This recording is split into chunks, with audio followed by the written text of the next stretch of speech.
Once upon a time. That's how the best stories start. There was a lady and there was a man, and they were in love.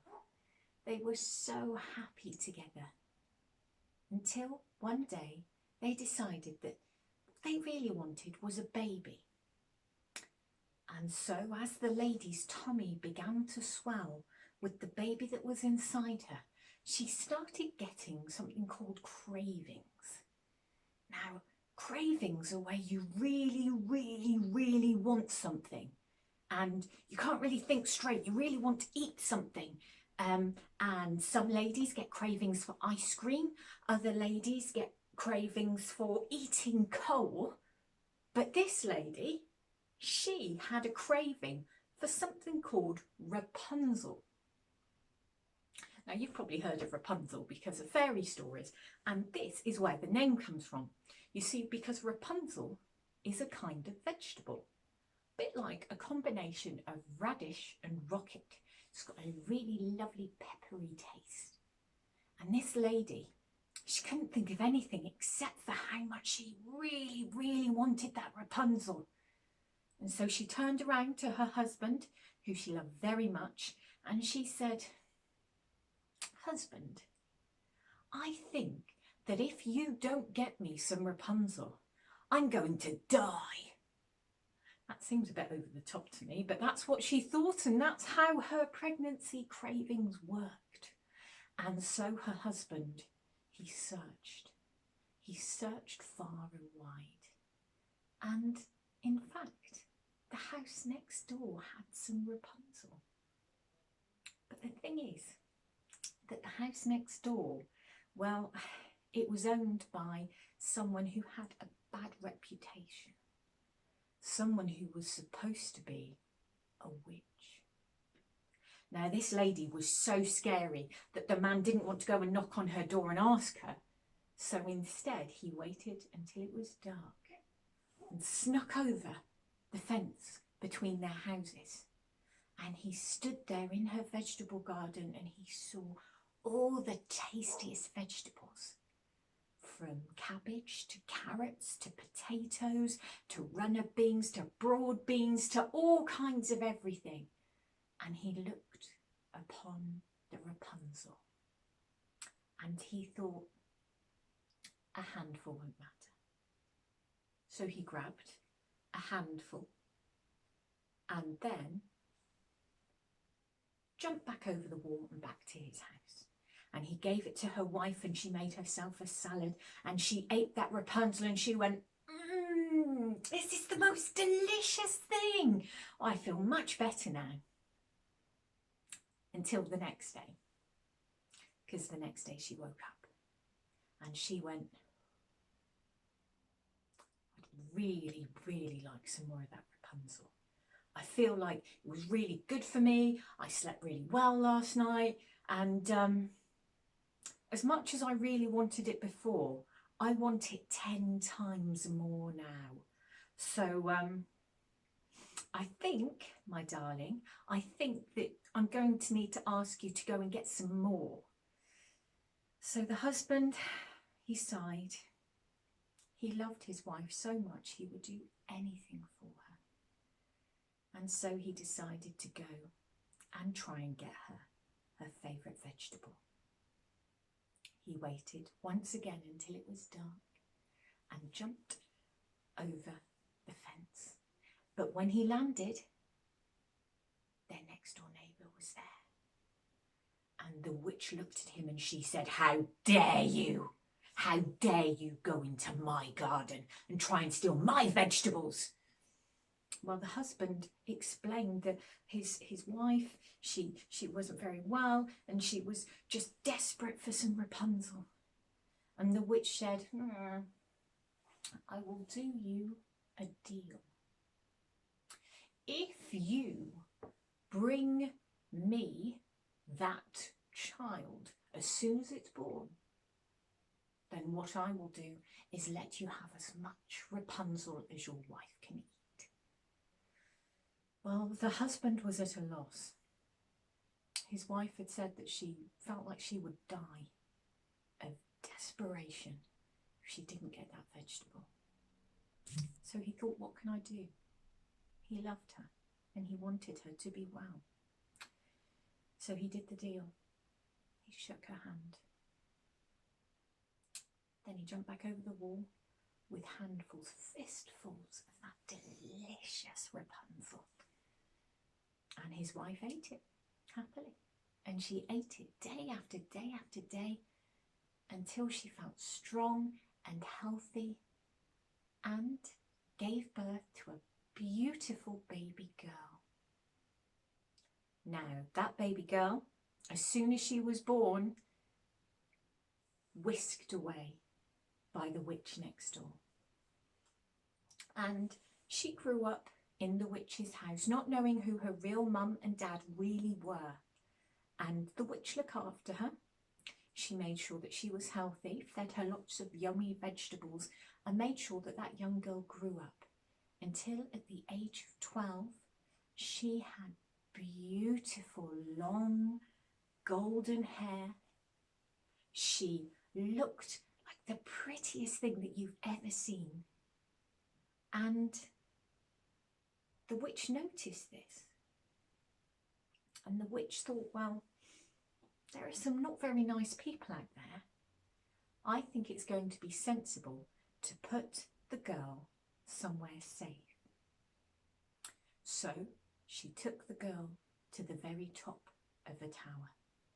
And then she bricked up the entrance and left only a window high up. Now, by this point, the girl's hair was so long that it could be tied to a little notch next to the window, and it fell down to act as a ladder, only for the witch. Now, I'm sure you can imagine someone trying to climb up your hair. Doesn't sound like a lot of fun to me, but the little girl knew no different. And she grew up until she became a teenager. And she was a very well-behaved teenager because she didn't know any different. And she grew, and her hair grew, and she was beautiful, most beautiful young lady. And she'd spent so much time on her own in the tower that she had read, she was clever, she was good at talking, but she knew nothing of the world outside. In case you hadn't guessed, the girl's name was Rapunzel. The witch named her after that delicious vegetable that her mother had been so desperate to get hold of. So the little girl, she would read on her own throughout the day until it got to night time, because the witch would wander around in the daytime and pick her herbs and tend to her garden. But when it was night, she'd come back to the tower and she would call, Rapunzel, Rapunzel, let down your hair. And Rapunzel would tie her hair around the knot, let long plaits of her hair down until the witch climbed her way up. Ouch. And then they would spend the evening together and they'd have a nice meal and they would talk about what they'd done with their day. This carried on for quite a while, until one day Rapunzel was in the tower singing. Now, I spent a lot of time locked up in places, and singing is a great place. It's a great thing to do to keep you occupied and to make you feel less like you're on your own. So this girl was singing and somebody happened to be riding past. It was a prince. This prince was a jolly nice chap. He was from the next kingdom along, and he got a bit lost on his horse, and he got to the forest that surrounded the tower and he heard the beautiful singing, and it struck his heart. He thought, I've never heard anything so beautiful. And he just wanted to listen. And so at the end of that day, he rode his horse back to his kingdom. And then the next day, rode back and spent the day idly listening to that beautiful voice. Well, the days went by and he found himself napping to the sound of the voice. When he woke up, it was quite dark. It was twilight. That part between light and dark, day and night, when everything's kind of turning grey. He woke up and he heard, "Rapunzel, Rapunzel, let down your hair." And he thought, that's the secret. You see, he'd been so desperate to work out to whom the voice belonged that he'd ridden all around the base of the tower, seen that there was no door. He desperately tried to work out how to get in, but now he had the answer. But he figured he probably didn't want to show up when anyone else was there, just in case he got into trouble. And so he went back home and the next day rode along. He waited and he saw the lady, the witch, climbing down the tower. And he thought, now's my time. Brilliant. And so he stood at the bottom of the tower and said, "Rapunzel, Rapunzel, let down your hair." And down came the hair and up climbed the prince. And he arrived to see the most beautiful woman he had ever seen, who was immediately utterly terrified because she'd never seen a man before. Can you imagine that? Never seeing another person other than the lady who looks after you. Mad. This man, she was scared. She didn't really understand who he was, what he was. She'd read in stories what men were, but real life isn't ever exactly like stories, is it? And this man walked in and he spoke to her as if they were old friends. He felt like he knew her because of her beautiful singing, because of the words she sung, and he thought, I'm just going to chat. And so they chatted, and that put her at ease. And they spoke, and he could hear how clever she was, how charming she was, how wonderful she was. And she could hear how clever, how caring, and what a great person that prince was. And so they spoke and spoke, and that day they fell in love with each other. Just before the time when the witch came home, the prince climbed himself down and went back home to his castle. And Rapunzel, well, she started to feel restless. There is nothing so bad as a cage when you realise quite how big a cage it is. And she noticed how the four walls were always surrounding her, how she didn't get to properly see the sun, how she didn't get to feel the wind on her face, to walk through rivers and streams as she half remembered from her youth. And so she asked her mother. She used to think the witch was her mother. She said to the witch, please can you just let me go for a wander? And the witch said, what's got that into your head? What are you thinking, girl? Nope, it's not for you. So Rapunzel had to content herself with evening visits from the witch and daytime visits from the prince. But secretly, she was collecting bits of silk. Now, silk is beautiful, but not very strong. So she collected the bits of material and started plaiting them together to make a long ladder.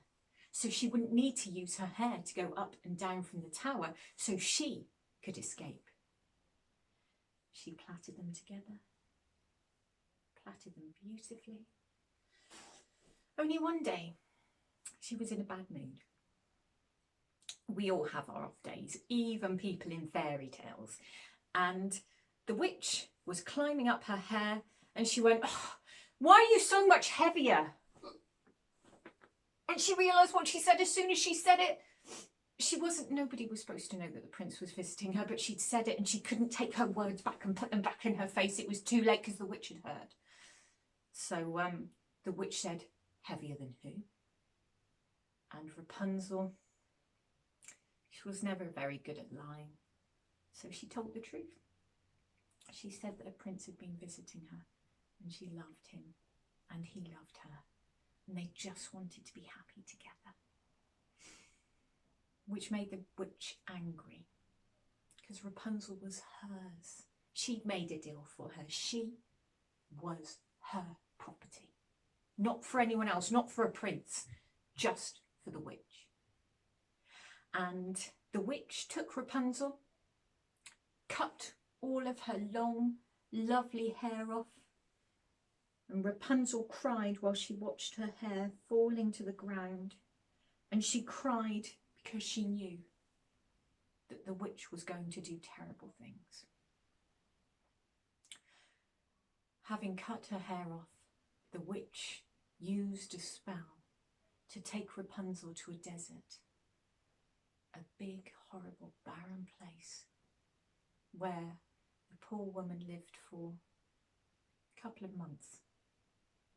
But we'll come on to that in a little bit because the prince arrived as normal, called Rapunzel, Rapunzel, let down your hair, saw the hair fall, climbed up that hair and arrived to find a witch, a scary, horrible witch who said, ha, I found you. And she told him that he was in the wrong. Rapunzel was her property. How dare he? And then she pushed him. She pushed him out of the tower. But worry not, although the fall was steep, he managed to land quite safely, at least as far as his body was concerned. But the problem is that at the bottom of the tower were some thorns. And two of those thorns, as he landed, scratched his eyes, so he couldn't see anymore.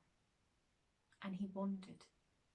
He wandered blind and alone, unable to find his home, unable to find the people that he loved, lost to Rapunzel. After a long time searching and weeping, he found himself in a desert, and there he heard sad singing. And he thought, that sounds familiar. And so he moved. He moved towards the sound of the voice, following those heavenly notes. And as he came close, Rapunzel recognized him. She ran towards him. She held him. They held each other. After such a long time of not being in the presence of the other, that cuddle, it was magical. Rapunzel wept with happiness at seeing her prince again, and those tears fell into his eyes, and his eyes healed so he could see, and he saw her. He saw the woman he loved with her hair scraggy and ragged and nowhere near as long and beautiful, but he still loved her because he loved the person she was rather than her hair or her face. He was so happy that he'd found her again. He took her by the hand and they walked. They walked for days and days and weeks until their feet were very sore indeed, but they were holding hands so they didn't notice the pain. Eventually, they found their way back to his kingdom. And his father, the king, was so overjoyed to see his son again. And so, throughout the land, there was a huge celebration. And they turned that celebration into a marriage. And the two of them, they lived happily ever